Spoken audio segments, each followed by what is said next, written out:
Afternoon all, Luke for the Matthias Group once again with another car review.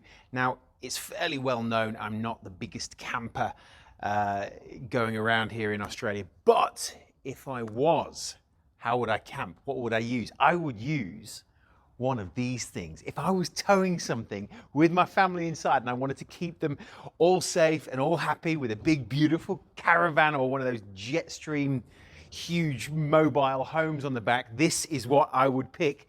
Today we're in the 2020 Toyota Land Cruiser V8 Sahara. It's a V8 twin turbo diesel and it has enough Newton meters of torque to just literally just hook it onto one of these houses and drag it with you. It's 650 Newton meters of torque. It's huge. I feel like I'm really in a big wagon here. Now at the price point, which RRPs, you know, somewhere 140s, it's a high price point here. So what would you pick this just against a BMW X7 or an Audi Q8 or something like that? Probably not, unless it had that X factor. What's the X factor? It's got a 3.5 ton towing capacity out the back, and it has all these niceties that when you do take it off road, it can do it more than adequately. It can do it market leading sort of stuff. So while we're on this beautiful cobblestone off-road, which is where this is about as off-road as most of these things are going to go, I dare say, but we're going to test out a few of these bits. I'm going to show you through them. So we've got low gears, high gears. So we're in H4, which is just regular driving at the moment. So we'll flick it into neutral. We'll flick this around into low 4, and immediately you get this infographic display up, and it shows you a lot of other information. So you've got your where we sit in terms of angles. It shows you where your front wheels are going to go. So that's the front wheels. So imagine if you're dangling off the edge of a cliff. I mean, we're not today, but thank goodness. But if you were, you'd want to know exactly where your front wheels are going. Oh, can you feel this? Now we're off-road. They are so well equipped, and we have different things like crawl mode. Did you feel that? I'm not touching anything.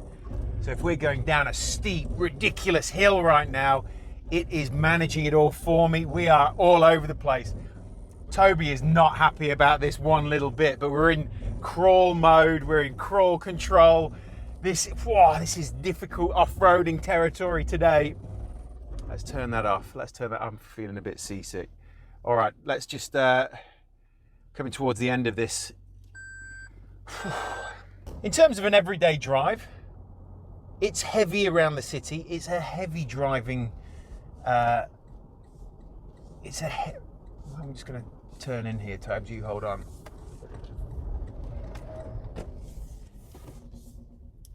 It's a heavy performing car. You don't want to be driving fast in this car. It feels a bit rocky.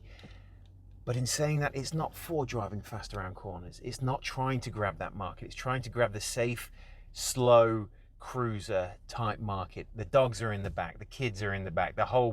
Every man and his dog is in the back. The seat in this thing is like being on one of my lounge seats at home. You know, those favorite lounge seats where you just can sit and watch DVDs or whatever it is all day. This is what this seat is built for. It doesn't have the hugging sports seat that I also like. It just is so big. It's electric seats, it's ventilated, it's heated, and it has to be. It's going across country, this damn thing. It has a 138 litre petrol tank.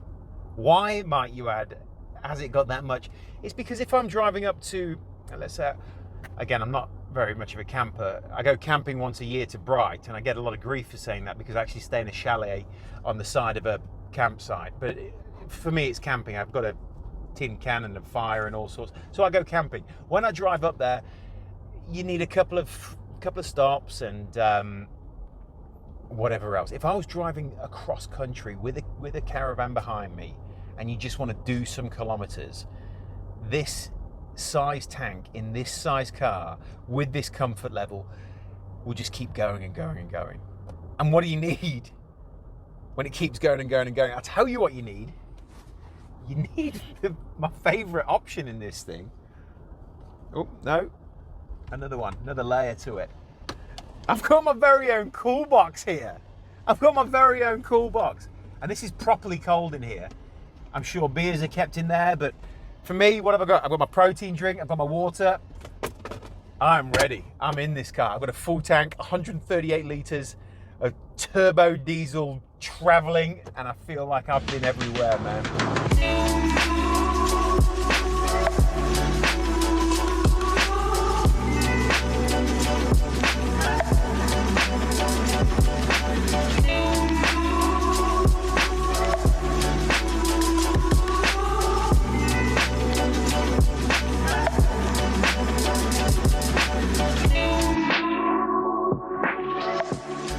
So one way to find out if this is a newer or an older version Land Cruiser is this, the body coloured nudge bar at the front. This is a proper Rubasher here.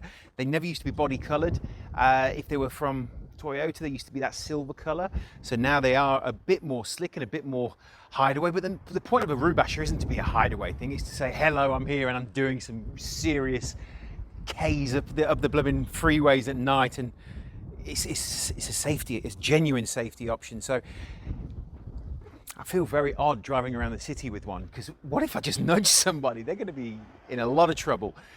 Come and look around. So the car has basically been the same shape, apart from a few little upgrades for the past 10 years. 18-inch wheels is, I think, the only option they have. And that's fine. You don't want any large wheels taking the ride away from this. It's a huge truck. It just needs to be really stable on really solid paws. The actual chassis is so heavy and so rigid, you feel it in the driving. That's all to protect you while you're off-road. So they've really gone probably 60 or 70% off-road versus the on-road mindset in this thing. Roof racks, 200 kilos you can chuck up there. 200 kilos in one of those suitcase things that you can put on top. Funny story, my brother-in-law actually tried one of those when he was in his Volvo, and he drove into a car park and got stuck under there. So I would never try it, but there's plenty of space without that 200 kilos. Let's open this up. Come and have a look at this. The boot space is massive when the seats aren't used. So what we're going to do here is I'm going to put these down, which is really quite a simple operation. I'm going to see how much room there is in here. I've not actually been in the back. Do you know what? I was expecting this to be a lot more difficult and a lot less comfortable.